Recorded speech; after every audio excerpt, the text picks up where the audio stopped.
CNP community, welcome back to the channel and thank you so much for tuning in. Today's video is about what employers are going through during the application process, the nightmare that they have to experience, the challenges that they have to go through when it's time for you to submit your application as an employee, the questions that they have to answer when it comes to your declarations, the information that they have to provide when it comes to your contributions, etc. You do not want to miss this, as I will be unpacking what employers are going through during the application process as we continue to give you accurate, up-to-date information about UIF, as we continue to answer some of these questions and queries that you have about UIF as well as about your applications, as we continue to clear a lot of misconception when it comes to UIF.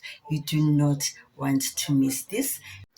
Now, employers often encounter several frustrations when dealing with UIF as well as applicants. The application process for UIF benefits can be complex and time-consuming. Employers need to gather and submit various documentations such as employee records and payroll information. Navigating this can be frustrating. UIF applications take time to process, leading to delays in benefits being paid out to employees. Employers must deal with employee inquiries and complaints during this waiting period, which can be very challenging. Now, employers are responsible for ensuring that accurate information is submitted to the UIF. Any errors or omission can lead to delays or denials of applications. This administrative burden can be overwhelming, especially for smaller businesses with limited resources. Meeting the compliance requirement can be a daunting task for employers. Keeping up with the changing regulations and ensuring that all contributions are made correctly month to month can be a constant source of frustration. To add a salt to the wound, UIF goes after employers under the following reasons: invalid information either on a salary schedule or on the UI-19, either the dates, addresses, and signatures and stamp are not in order, and they do not match whatever it is that is on the UIF records.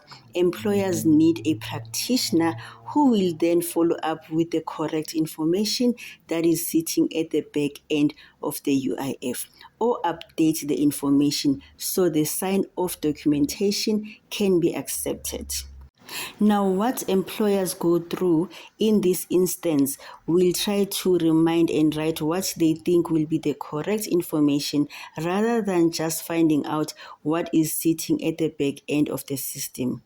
If it concerns backdated declarations or payment, this can be very frustrating as there is a lot of back and forth.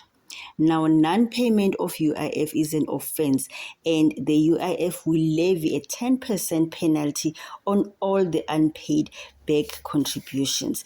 And the finance committee at UIF will also calculate the interest owing to them. An employer who is not deducted and paid UIF can calculate the amount owing and back pay their contributions. Therefore, as an employer, you need the services of an expert, a UIF knowledge specialist, or a UIF practitioner.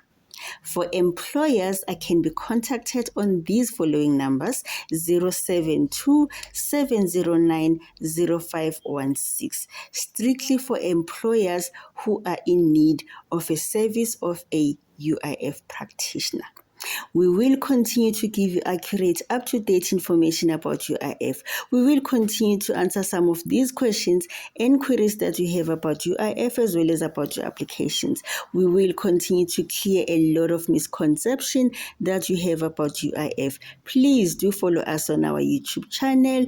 Do join our Facebook page as well as our TikTok.